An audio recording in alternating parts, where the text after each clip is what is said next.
नमस्कार, पुनः आपका स्वागत है। हमारे साथ में डॉक्टर श्याम सुंदर निकम जो जिला शल्य चिकित्सक है। वैक्सीनेशन का एक प्रोग्राम लगातार चल रहा है जिसमें कई रुकावटें आती है, कई बार होती है, कभी प्राइवेट में देते हैं, कभी प्राइवेट से निकाल लेते हैं, कभी कोवैक्सीन उपलब्ध होती है, कभी कोविशील्ड उपलब्ध होती है, जिनके कई 28 दिन के 28 दिन पूरे होते हैं। इन सारी चीज़ों की क्यों अव्यवस्था हो रही और ये कब तक व्यवस्थित हो जाएगा और वैक्सीन क्यों ज़रूरी है, और कई लोग बोलते हैं कि वैक्सीन नहीं लेंगे, क्यों ज़रूरी है, सारे प्रश्न डॉक्टर साहब आपके सामने। वैक्सीन क्यों जरूरी है, वैक्सीन में कब रेगुलराइज हो जाएगी? हम पहले अपन वैक्सीन क्या है ये समझ लेंगे। एक्चुअली वैक्सीन एक जो ये कोविड वायरस है इसका एक पार्ट है, या फिर उसका प्रोटीन हो या फिर डेड वायरस हो, इसको जो यूज़ करके बनाया हुआ एक, इसको वैक्सीन बोलते हैं अपन। अब वैक्सीन का जो भी मैकेनिज्म है वो ये है कि अगर आपके शरीर में कोई भी बाहरी वस्तु अंदर जाती है तो शरीर का सबसे पहला ये रहता है कि वो उसके ऊपर अटैक करता है। उसके लिए फिर अटैक करना मतलब उसके लिए एक सैन्य शक्ति जो बोलते हैं वो तैयार करना है, जिसको हम इम्यूनिटी बोलते हैं। ये इम्यूनिटी तैयार करने का काम ये वैक्सीन के द्वारा किया जाता है। अगर किसी की इम्यूनिटी, अब इम्यूनिटी दो तरह से आदमी की तैयार होती है। एक, जैसे आपको अगर ये कोविड बीमारी हुई है तो उसकी कोविड की अगेंस्ट इम्यूनिटी आपकी नैसर्गिक नेचुरल इम्यूनिटी आपके शरीर में तैयार हो जाती है।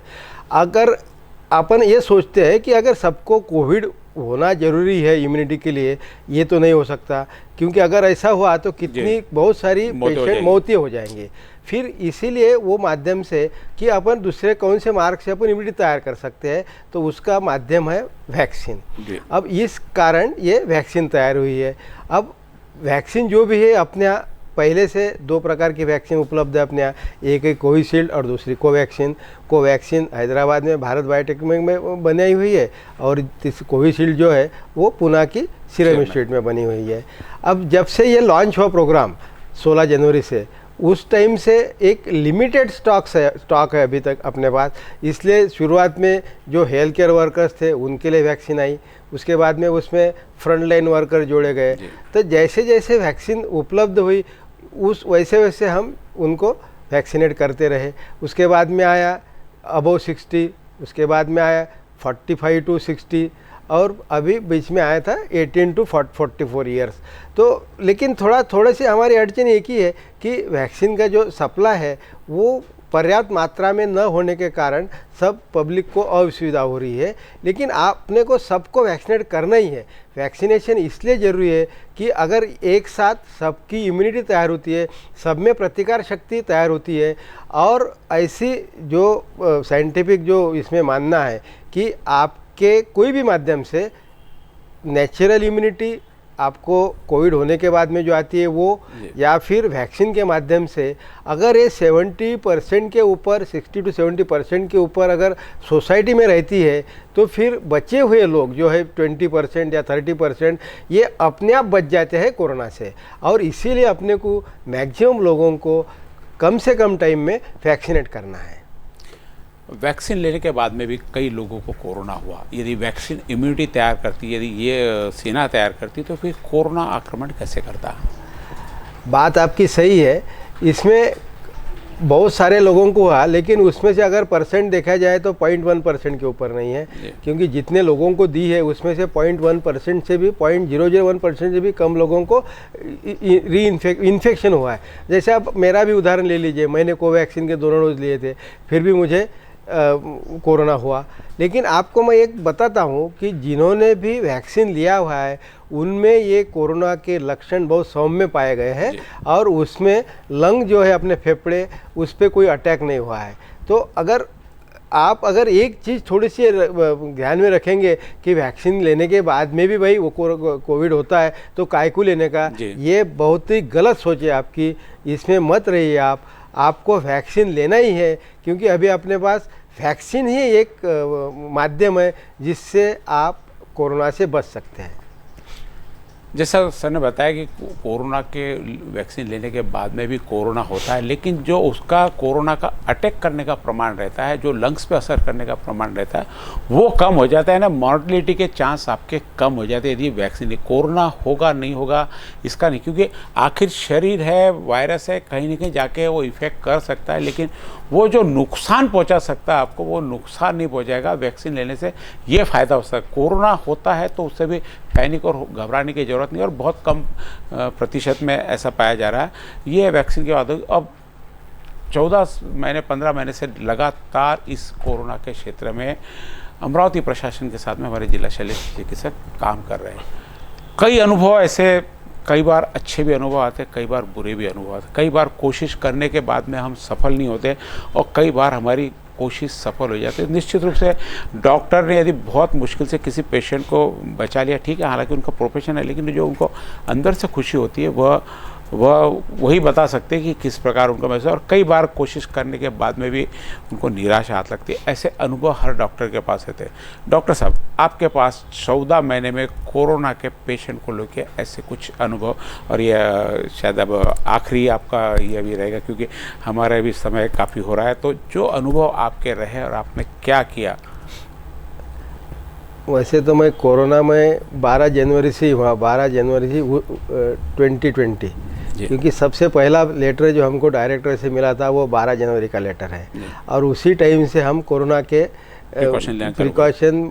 प्रिकॉशन बोलो या फिर कोरोना क्या है उसके लिए क्या तैयारी करना है, सब हमारा चालू हो गया था।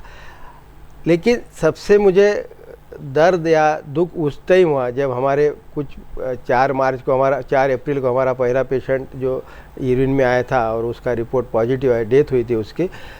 उसके बाद में कुछ पर्टिकुलर जो हमारी मोमेडियन भाई लोग हैं उनके ज़्यादा पेशेंट आते थे। उनमें से एक डॉक्टर थे, हालांकि उनके पिताजी की पहली मौत हो चुकी थी कोरोना से, और जब उनकी हमारे यहाँ 14 दिन के रहने के बाद में जब उनका डेथ हुआ, एज भी शायद 40, हाँ, और ज़्यादा एज नहीं था उनका, 45 है अगर एज था।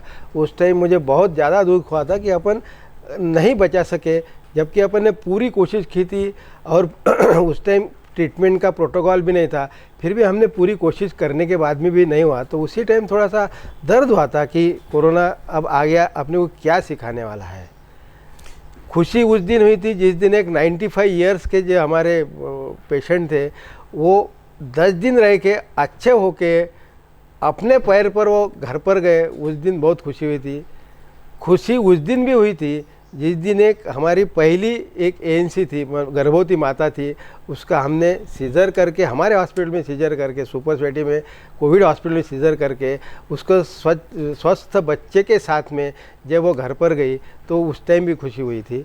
लेकिन खुशी के मौके बहुत ज़्यादा है, लेकिन एक इतने ज़्यादा मौके खुशी के आने के बाद भी जब एम की डेथ हो जाती है, जब किसी बहुत मिडल एज का 40, 45, 20, 22, 28, तो उस टाइम बहुत दुख होता है कि अपन इनके लिए क्यों नहीं कुछ कर सकते। हालांकि बचाना तो ऊपर वाले के हाथ में है, लेकिन अपने माध्यम से वो कर रहा तो कहीं ना कहीं दिल में, मन में एक ये रहता है, मायूसी आ जाती है कि क्यों ऐसा हो रहा है, क्यों हमारे पीछे ये कोरोना का संकट ये इसने लगाया है।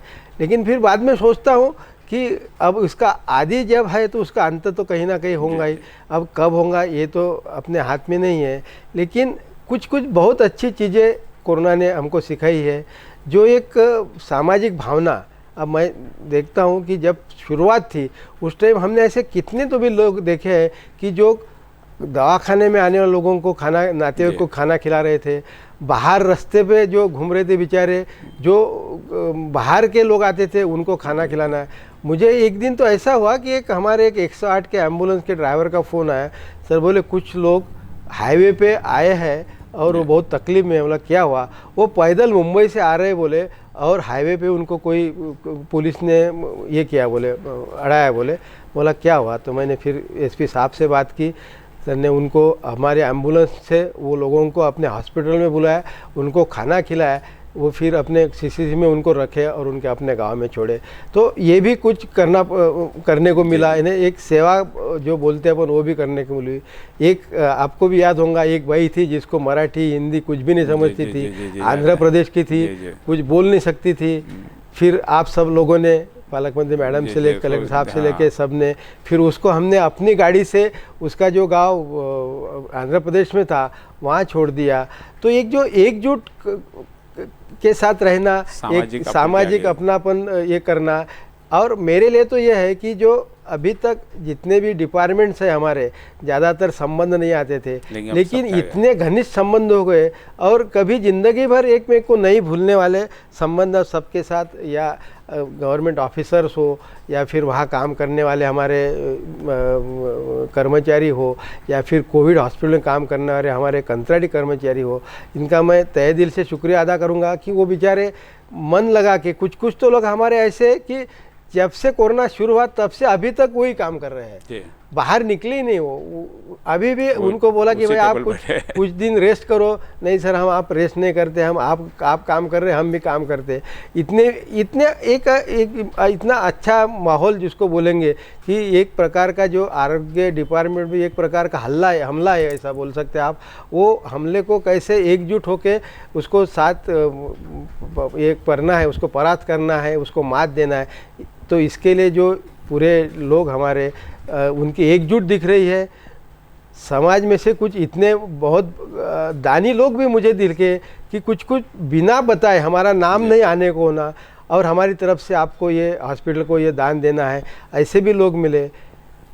लेकिन दुर्भाग्य से कुछ रेमडेसिविर जैसे प्रकरण भी हुए, उसका तो हमको दुख भी है, लेकिन अब ये मानवीय प्रवृत्ति है, उसके लिए आप कुछ नहीं कर सकते। क्योंकि अब मैं सिर्फ यही एक उदाहरण दूंगा आपको कि ज्ञानेश्वरी में जो पसायदान में लिखा है, आता विश्वात्मके देवे येणे वागयज्ञे तोषावे तोषोनी मद द्यावे पसायदान है, जे खडांची व्यंकटी सांडो तया सत्कर्मी रती वाढो, भूता परस्परे पडो मैत्र जीवांचे। तर इसका याच्यातला मराठीत मी सांगतो तुम्हाला की जे काही दुष्ट प्रवृत्तीचे लोक आहेत, जे वाईट विचारांचे प्रवृत्तीचे लोक आहे, माऊली म्हणते की या लोकांना देवा तू नष्ट न करू, त्यांच्यातला जो दुर्गुण आहे, त्यांच्यातला जो दुष्टपणा आहे तो खतम कर आणि सगळ्या जगामध्ये एकमेकांमध्ये चांगलं वातावरण निर्माण होईल, सगळे एकत्र राहतील, सगळे जिव्हाळ्यानं राहतील, अशा प्रकारचं एक ते पसायदान किंवा देवाकडे प्रार्थना करतात। अशा प्रकारचं मी या प्रसंगी एक खरं म्हणजे आता सांगायला कविता आहे मैं देखता हूँ, तब तक आप बोलो। अभी डॉक्टर साहब ने बताया कि वैक्सीन के बारे में बताया, फिर अपने अनुभव बता रहे थे। कोरोना आया, कई लोगों को निश्चित रूप से परिवार ख़त्म हो गए। हमने कई बार देखा था महाप्रलय के टाइम पे, पिक्चरों में कई बार देखते, तूफान आ जाता, आंधी आ जाती, पूरा का पूरा परिवार उनका बर्बाद हो जाता। ऐसे कई परिवार को कोरोना ने ख़त्म कर दिया। जहाँ ख़त्म किया वहाँ डॉक्टर साहब बताया कि संगठन शक्ति बहुत अच्छी बनी, मिलजुल के जो काम कई भी डिपार्टमेंट एक दूसरे से जहाँ मिलते नहीं थे, अभी ने सबने मिलकर साथ में काम चालू किया। लेकिन कोरोना है। कोरोना के लिए हालांकि कई सारी सुविधाओं की आपके सामने भी व्याख्या कर दी कि हम क्या क्या कर सकते, क्या क्या है, क्या क्या सुविधा है। लेकिन हमारी और मेरी सब कोशिश ये रहेगी कि इनकी सुविधाओं का उपयोग लेने का काम नहीं पड़े, डॉक्टर साहब तरस जाए कि कोई हमारे पास चेक कराने का हो जाए। ये स्थिति जिस दिन आएंगे, निश्चित रूप से हम कोरोना पे विजय प्राप्त कर लेंगे। क्योंकि आज सारे डॉक्टर्स, सारे दवाखाने, हर व्यक्ति बिजी है, हर पूरा स्वास्थ्य क्षेत्र बिजी है। और जैसा कहा कि कुछ रेमडेसिविर कांड, वैसी दवाओं में कालाबाजारी, दवाओं के भाव बढ़ना, कई दवाओं के 2-2, 3-3 टाइम्स भाव बढ़ गए, 200-300% तक डबल तिबल भाव हो गए। क्योंकि कोरोना की इस महामारी के कारण में जहाँ प्रोडक्शन कम हुआ वहाँ डिमांड ज़्यादा होगी। तो वो जैसे नियम, यदि आपकी डिमांड ज़्यादा बनी और सप्लाई कम है तो निश्चित रूप से रेट बढ़ना है। और वो हमने इस क्षेत्र में देखा, इलाज महंगा, सब महंगा, कई बार सब कुछ होने के बाद में भी, सारी चीज़ें होने के बाद में भी आपका बचना मुश्किल हो जाता। राजीव सातव इसका हमारे सामने उदाहरण है, खासदार है। पहले दिन से सारी व्यवस्था थी, लेकिन स्वास्थ्य विभाग उनको बचा नहीं पाया। ये बहुत बड़ी इस कोरोना की दुर्घटना कहेंगे या दुर्दैव कहेंगे इसका, कि पैसा ही सब कुछ नहीं, आपकी सुविधाएं कुछ नहीं, आपके खुद की किस्मत भी उस समय काम करना चाहिए, खुद के लग भी काम करना चाहिए। क्योंकि मुझे नहीं लगता कि कहीं राजीव सातव के इलाज में किसी प्रकार की लापरवाही हुई होंगी, लेकिन कोरोना ने उनको भी अपने आगोश में संभाल लिया। डॉक्टर साहब एक कविता बोलेंगे और उसके बाद हम एपिसोड खत्म करेंगे। खरं म्हणजे जे ज्ञानेश्वर माऊलींनी जे पसायदान लिहिलेलं आहे जी त्या धर्तीवर मलाही असं ईश्वराकडे एक मागणं मागतोय मी त्याच याच्यात, त्याचं नाव मी प्रसाददान दिलं आहे आता। आणि ही मागणं मला आरोग्य माता जी आहे की आरोग्याचं जे संरक्षण करत असेल या जगाचं, तिच्या पुढे माझं मागणं आहे।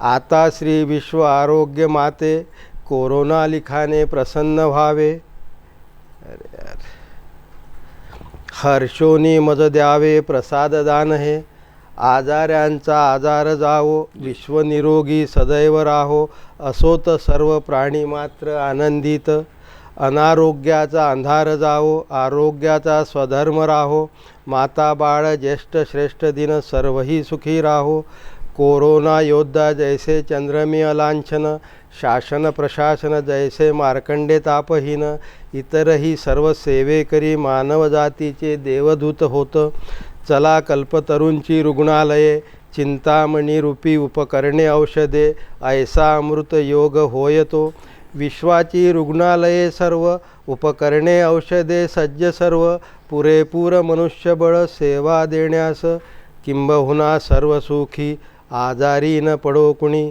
भजिजो त्या आरोग्य मातेस, आता कोरोना विशेषे या यज्ञी विशेषी लोकी संगे, प्रयत्ने फलोनी विजयी होवो, येथ म्हणे श्री आरोग्य माते होईल हा प्रसाददान, येणे बरे हरिसुत प्रसन्न जाहाला।